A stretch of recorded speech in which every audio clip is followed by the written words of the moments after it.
तो भाई इंडिया और ऑस्ट्रेलिया की T20 सीरीज स्टार्ट हो रही है। 29 तारीख से पहला मैच खेला जाएगा ब्रिस्बेन में। और इंडियन टीम है वो कल उन्होंने अभ्यास किया, 27 तारीख को उनका नेट प्रैक्टिस हुआ। और इसके अलावा श्रेयस अय्यर को जो तीसरे वनडे में इंजरी हुई थी, उनकी पसली पे चोट लगी थी, तो उससे उनको इंटरनल ब्लीडिंग होने लगी थी, तो उनको 2 दिन है वो सिडनी के एक हॉस्पिटल के आईसीयू में रखा था। और बीसीसीआई ने उनके पेरेंट्स को भी है वो फ्लाइट देके ऑस्ट्रेलिया भेज दिया है। और अभी 4-5 दिन जब तक वो पूरी तरह से रिकवर नहीं हो जाते, उनको हॉस्पिटल में रखा जाएगा और उसके बाद इंडिया वो वापस लाया जाएगा। तो श्रेयस अय्यर के साथ जो इंजरी वाला ये चल रहा है ना, अभी उनका छोटा सा करियर हुआ है, उसमें उनका मतलब इतना इंजरी हो जाती है। 2021 में इंग्लैंड सीरीज के दौरान उसकी इंजरी हो गई थी, फिर आईपीएल के बीच में उनको इंजरी हो गई थी, फिर अभी पीछे उनको इंजरी हुई थी, अभी वापस इंजरी हो गई। टेस्ट वो खेल नहीं रहे क्योंकि उनको इंजरी है, वहाँ से उन्होंने ब्रेक लिया हुआ है। तो रेड बॉल मतलब टेस्ट नहीं, रेड बॉल सॉरी, जो डोमेस्टिक है वो खेल नहीं रहे हैं। तो इंजरी वाला पार्ट उनके लिए काफ़ी वो रहा है, और जल्दी ही ठीक हो जाए क्योंकि अभी साउथ अफ्रीका सीरीज आ रही है, उसके बाद न्यूजीलैंड सीरीज आएगी वनडे में। तो जल्दी रिकवर हो और इनका हिस्सा बने वो। इसके अलावा बात करें तो एक इंजरी अपडेट हो रही है इंडियन वुमेन्स टीम में, जो पिछले मैच में बांग्लादेश के मैच के दौरान लगी थी प्रतिका रावल को। उनको एंकल में इंजरी हुई थी, उसकी वजह से वो वर्ल्ड कप से ही बाहर हो गई है। सेमीफाइनल और फाइनल वो नहीं खेल पाएंगी और उनका रिप्लेसमेंट शेफाली वर्मा उनको लिया गया है। तो ये ब्लेसिंग एंड डिस्गाइज हो सकता है क्योंकि ऑस्ट्रेलिया के खिलाफ आपका सेमीफाइनल मैच है और सीधे सीधे तो आप जीत नहीं सकते। अगर आप देखेंगे तो ऑस्ट्रेलिया से सीधे सीधे नहीं जीत सकते, आप अपने वेट के ऊपर जाके उनको पंच करना होगा, तभी आपका एक चांस बनेगा। और शेफाली वर्मा वो एक्सपेक्टर हो सकती है जो कि ऊपर से आके बड़े शॉट खेलती है, जल्दी रन बनाती है। हाँ, उनका एवरेज 23 का है वनडे में, लेकिन जब वो खेलती हैं तो वो अलग ही प्लेयर लगती हैं।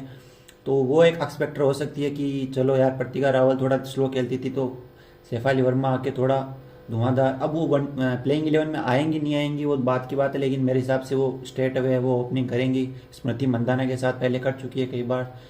तो सेमीफाइनल में एक प्रेशर रहेगा, लेकिन देखते हैं, ऑस्ट्रेलिया को हराना है तो कुछ ना कुछ बड़ा तो करना ही पड़ेगा।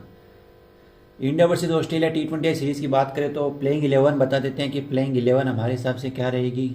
तो वही एशिया कप में जो थी, हार्दिक पांड्या की जगह मेरे हिसाब से नीतीश कुमार रेड्डी खेलेंगे, और बाकी कुलदीप यादव यहाँ पे शायद ही खेलें। कुलदीप यादव और वरुण चक्रवर्ती में से एक को बाहर जाना पड़ेगा, स्पिनर्स, क्योंकि उतना वो वहाँ पे रोल रहेगा नहीं, फास्ट बॉलर का ज़्यादा रहेगा। जसप्रीत बुमराह की वापसी हो रही है, वनडे सीरीज में नहीं थे वो।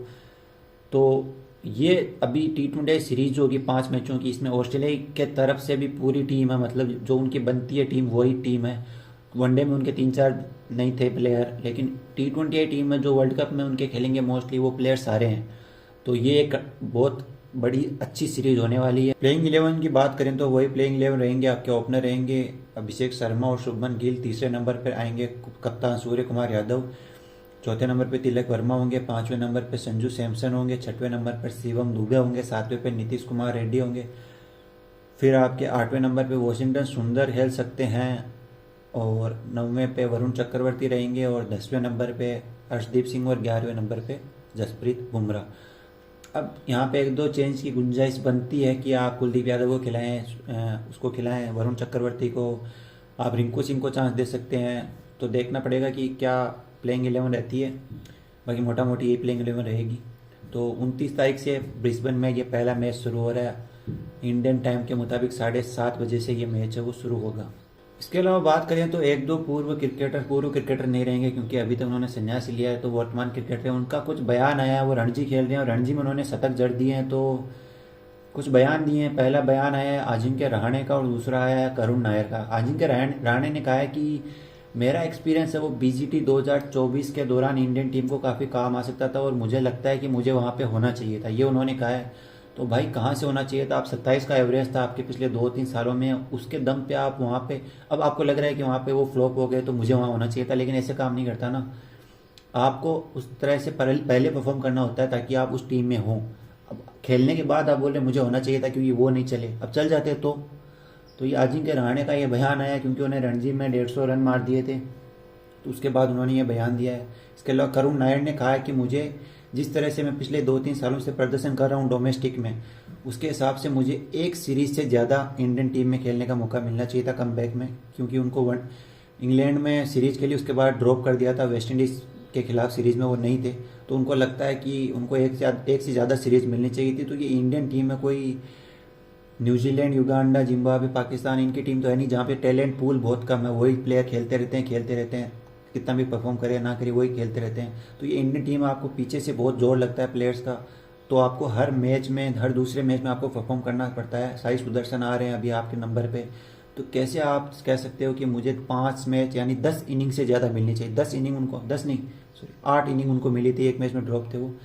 तो ये उनके बयान है। इसके अलावा पृथ्वी शॉ ने 200 रन मारे, फास्टेस्ट डबल सेंचुरी उन्होंने मार दी है, तो उनकी तरफ से ये एक वापसी कही जाएगी पृथ्वी शॉ के लिए। रणजी में तो चलो सभी प्रदर्शन करते हैं उनका, आगे आईपीएल और इंडियन टीम में नहीं कर पाते हैं वो प्रदर्शन, तो देखना पड़ेगा कि पृथ्वी शॉ वापस अपनी वापसी कैसे करते हैं। तो आप देखते रहिए क्रिकेटिस्तान।